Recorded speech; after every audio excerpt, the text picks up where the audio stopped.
Hello guys, dito na naman po isang kaibigan natin dito sa bahay. Request na po ako ng kita ng mga medal niya. Dumaan lang po sa akin, may kinuha lang po. Ito po ang mga gamit niya, ang gaganda po. Santo Cristo ito, pantay ang paa, dalawa. Ito matitibay na gamit kasi mga ano to, antigo. Sino ang nakatali, diba? May bungo, nakapak sa bungo. Yan, pantay ang paa. Tapos itong ano niya, ito ang pagkakalam ko dito sa kahoy na ito, dito sa ano, yung itim na yan, sinukuan yan. Matibay ito, matibay na pang depensa ito, pang kalahatang depensa. Malakas po itong gamit, ano? Kahoy po ito, nakalagay dito, sinukuan yan. Mga gamit ng mga pare ito mga ganito. Yan malakas sa depensa ito. Talagang antigo na din.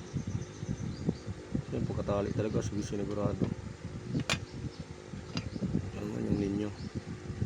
Santo ninyo, pang paswerte din ito. Yan. Hindi siya ubad.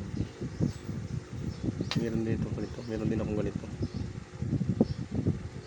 Pang depensa rin ito, pang paswerte, pang halina, yung mga ganitong mga medalyon. Yan ang maganda itangan. Hindi mainit mga ganito. Ito, tatlong persona. Antigo na din. Tapos itong ano ay La Santisima Trinidad.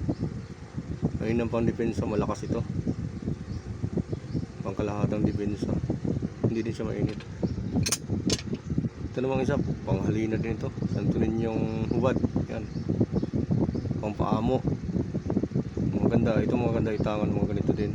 Kasi maganda sa buhay, pang akit, lalo na pag gamitin mo sa negosyo. Maganda po ito, mga ganitong mga gamit. Itong inangaan ko talaga yung isa gaya sa akin, kahit ito sa kanya maganda, dalawa dahil kabilaan. Yan, kailangan pag meron kayong ganito, meron kayong kapares ng ganito, magkatuwang susi. Maganda pag sa paglalakbay, sa sa lakas, gamit sa trabaho, hindi kayo agad na mapagod. Yan. So maganda ito sa paglalakbay kasi San Cristobal ito. Saka sa lahat ng santo ito lang siyang nakabuhat kay Santo Niño. Ano? Gamit sa lakas. Paglalakbay din ito maganda. Saka kahit anong problema mo nito, kaya mo siyang lagpasan. Meron kang ganitong hawak. Napakaganda. Yung ganito ko din, meron din akong ganito, yung lagi ko nakalagay sa bao, yung lagi kong daladala din paglalakbay. Maganda din, Santo Niño hubad. Buhay ito.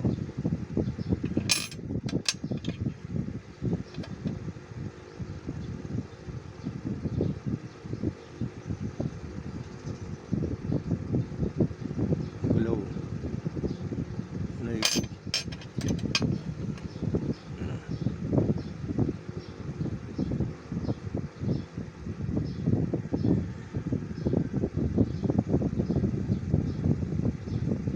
Galaw siya. Ito maganda talaga. Maganda ito sa kanya, dalawa. Ito maganda talaga pang protection. So ganito, pantay ang paa. Yung iba kasi hindi pantay ang paa dito. Mayroon nakatungtong sa kaliwa, mayroon nakatungtong sa kanan. Ito maganda, pantay ang paa nito. Kasi nakaapak sa bungo yan. Yan ang magandang itangan ng mga medalyon. So ganito. Yan. Malakas sa depensa. Ating mga ngayon, bagong ano na medalyon, pasilip sa isang kaibigan. Ganda antigo na talaga. Linis ito naman, susi na maganda din maganda din talaga ito itangan kung may susi. Yun mas maganda dito kung may, dapat dalawa din. Yung isa may butas, yung isa walang butas. Yan po magandang mga medalyon natin ngayon. Pa-like and share na lang po, tsaka na lang po, subscribe na lang po at saka papindot na lang po ng notification bell para po makapanood po kayo sa ibang ano natin, upload ulit. Yan. Maganda po ito. Okay po, thank you.